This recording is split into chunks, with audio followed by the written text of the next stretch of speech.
So let me cover a couple of things that I've changed about this then. I'll be honest, I really should have done this episode 1, but I also was not expecting many people to actually want to play along. I wasn't expecting anybody to want to go to the effort of downloading what is literally a 200 gig mod pack. The first and biggest complaint I've seen everybody have is with the camera mod included in this. I'm not sure what the creator of this mod list was doing when they included it, because every single person I've spoken to about it have said the same thing. It's horrible. It's making me feel sick. It had the same effect on me. So in the filter bar down here in Mod Organizer 2, if you type in improved camera, ironically enough, that's the thing that's causing it. There is a no head bob version that you can enable.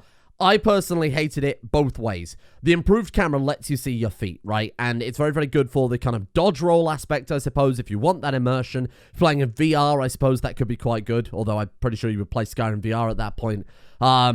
So I've disabled them all. You just simply untick. It will start off kind of like that with that one. I believe the head bob version enabled. Just simply untick both. That's all you need to do there.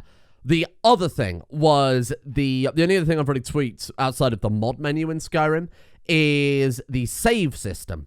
So the save system that was a link to me that I genuinely, like I said, thought I was using to start off with is this one here. Skyrim Safe Save System Overhaul. Rotate and save, an optional hardcore mode. If you want that, there's a way to stop you basically saves coming and reloading. You have to like load an ESP to be able to reload it. It's a very confusing thing anyway.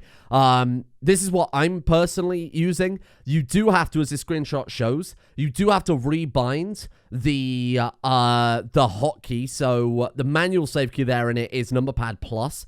I've bound it to F5. To do that, you have to go into the default Skyrim settings. So you go, while you're in game, you go into menu, you go into settings, keybinds, just remove it. So I bound regular quick save to like somewhere, something like numberpad plus. That freed up the key to then use this new system. So F5 for now does that manual save.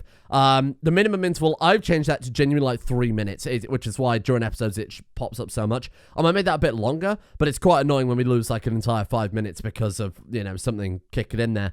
I've got rotating automatic save turned on. Auto save count, I've got 10 slots. I've got rotating manual save turned on, and I've got manual save count to 10 slots too. I've disabled hardcore mode, and I've removed the enforce hardcore mode. There is a kind of, you can have a soft hardcore mode where you can override it in-game until you get stuck somewhere or something like that. There's also the enforced hardcore mode, which basically limits you to having to like re-enable a plugin. If you're really interested in that, that's something you can do. Now, with that mod, I'm not entirely sure where I put it in the load order. I believe I put it in fixes. Why don't we just type in here? Let's go save. So I put it as priority 71.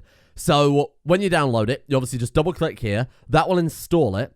And then that will drop it at the very, very bottom. What you can do, as let's assume this one is it right at the bottom here, you right click, you can click send to and then separator. Because the developer of this mod list has put a load of separate things there. I think I dropped mine in interface or tweaks. Either way, I did priority 71 and it worked perfectly. So somewhere around there is absolutely fine. Let me find it specifically for you here. Right, so I put it actually, I put it in fixes, so I put it just above tweaks there. So if you send it to separator and then fixes, it'll drop it into priority 71. You tick it there, that will enable it, and then in the plugins, I'm sure there was, yeah, there you go. So I've ticked that one there as well. Sometimes it will enable automatically, sometimes it won't, but as long as you've got a tick there and a tick there, it should work absolutely fine. The only other mod I've got going is the Oblivion Gates mod that just puts Oblivion Gate ruins around the towns, around some cities. Some are broken down, like the one in Whiterun. Got the big statue of Talos in front of it. That's up to you. In terms of lore, a lot of them were destroyed. The ones in the wilderness kind of make sense being there, but I just kind of liked it as a nice callback to a previous series we've done.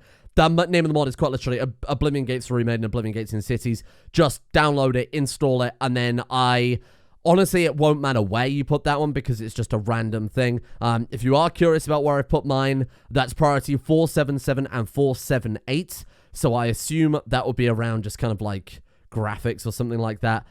Miscellaneous structures, there you go. So if you right click, send to separator miscellaneous structures, it will go to the bottom of that, and then I've just enabled those. Similarly, they probably have, yeah, there you go, they've got a plugin as well. Make sure that's ticked and that's ticked, and that's all I've changed. I think I changed some hotkeys in Skyrim's mods manager menu, but that's entirely down to you. That's completely your own preference. So hopefully that helps some people who wanted some help with that.